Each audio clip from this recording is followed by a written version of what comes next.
তো গাইস, না মানে আহ, আমার না মাঝে মাঝে বেশ হাসি পায় এদের ওপরে। তো ফার্স্ট অফ অল আমি তোমাদেরকে একটা কোশ্চেন করছি যে দেবরা সিনেমাটার what ever teaser trailer trailer তোমাদের কি ভালো লেগেছে? তোমাদের কি অর্গানাইজড লেগেছে? আমার তো মোটেও ভালো লাগে না, ঠিক আছে? মানে এতটা হাইপ ক্রিয়েট করার পর এরকম একটা ট্রেলার, সেটা যেটা যেটা খুবই আনঅর্গানাইজড। হতে পারে সিনেমাটা খুব ভালো, হতে পারে সিনেমাটা পুল অফ করে নেবে, হতে পারে সিনেমাটা দর্শকের মন জয় করে নেবে, হতে পারে সিনেমাটা নেক্সট লেভেলে বেরিয়ে যাবে। বাট ভাই, ট্রেলার যে কাটটা হয়েছে সেটা কিন্তু খুবই আনঅর্গানাইজড ওয়েতে হয়েছে।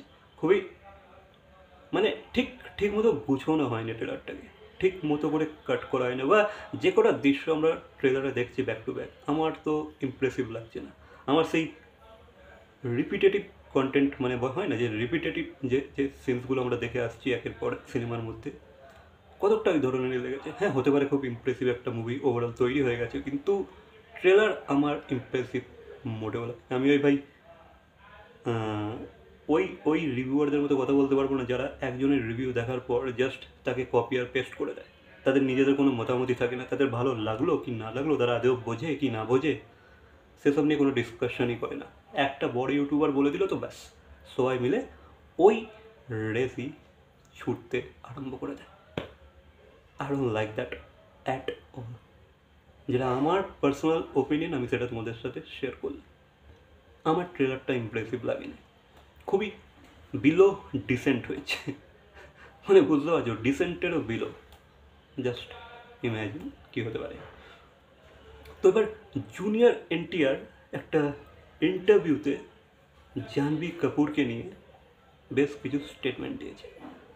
সে জানিয়েছে যে ভাই, তাদের যখন দেবরা নিয়ে প্ল্যান হচ্ছিলো বা দেবরার যে স্ক্রিপ্টিং হচ্ছিল, তারা তখন ধারণাও করতে পারে না যে ভাই এই সিনেমাটাতে তারা জাহ্নবী কাপুরকে কাস্ট করবে লিড অ্যাক্ট্রেস হিসাবে। তার নাকি ধারণাই ছিল না।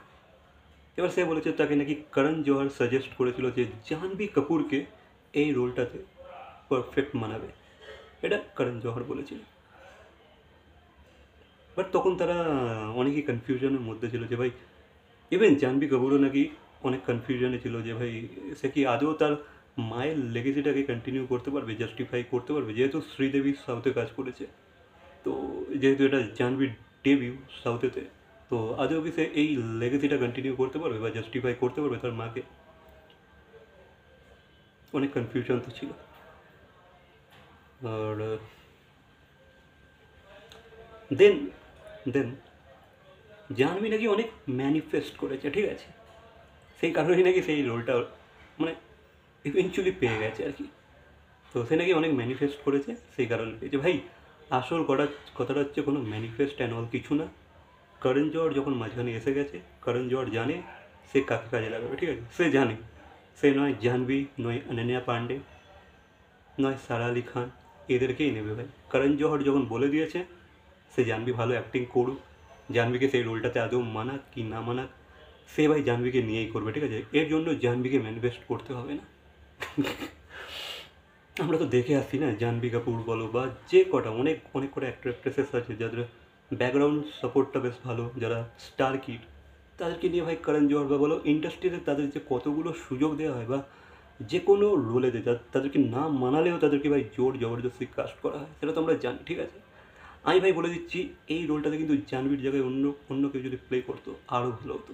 আমার তো ভাই তাকে কোনো গানে তো ইমপ্রেসিভ লাগছে না, আর ওভারঅল আমার ইমপ্রেসিভ লাগে না, ঠিক আছে?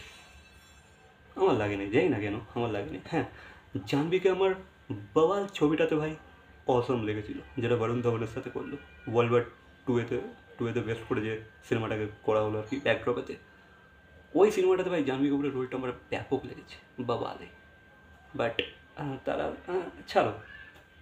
বাট ভাই, এটা আমরা দেখে আসছি, ঠিক আছে, যে ভাই যারা খুব talented, at the same time beautiful, gorgeous, but তারা কিন্তু চান্স পায় না।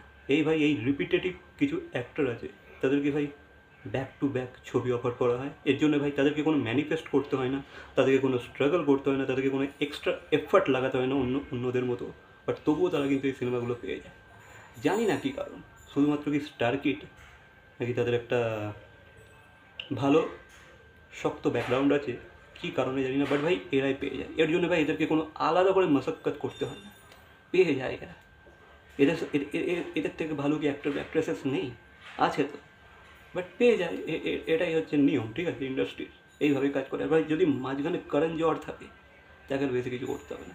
ভাই হ্যাঁ, জাহ্নবী কাপুর হয়তো ভালো রোলটা করতেও পারে, বাট আমি যতটা দেখলাম ট্রেলার গান আমার ভালো লাগে না, ঠিক আছে, আমার মোটেও ইমপ্রেসিভ লাগছে না। আমার মনে হয় জাহ্নবীর জায়গায় যদি অন্য কেউ থাকতো, অন্য কোনো অ্যাক্ট্রেস থাকতো, আরও বেটার হতো। বাকি এই বিষয়টা নিয়ে ওভারঅল আরও কিছু আছে এই ইন্টারভিউতে, ঠিক আছে, এসব নিয়ে ডিসকাশন করতে গেলে ভাই ভিডিওটা খুব বড় হয়ে যাবে, হয়তো আমি কোনো আরও একটা পার্ট বানাবো। বাকি এই বিষয়ে তোমাদের কি মতামত অবশ্যই কমেন্ট করে জানাবে। ভিডিওটা ভালো লাগলে লাইক, কমেন্ট, শেয়ার, সাবস্ক্রাইব। তো দেখা হচ্ছে পরবর্তী কোনো ভিডিওর সাথে। Till then, by.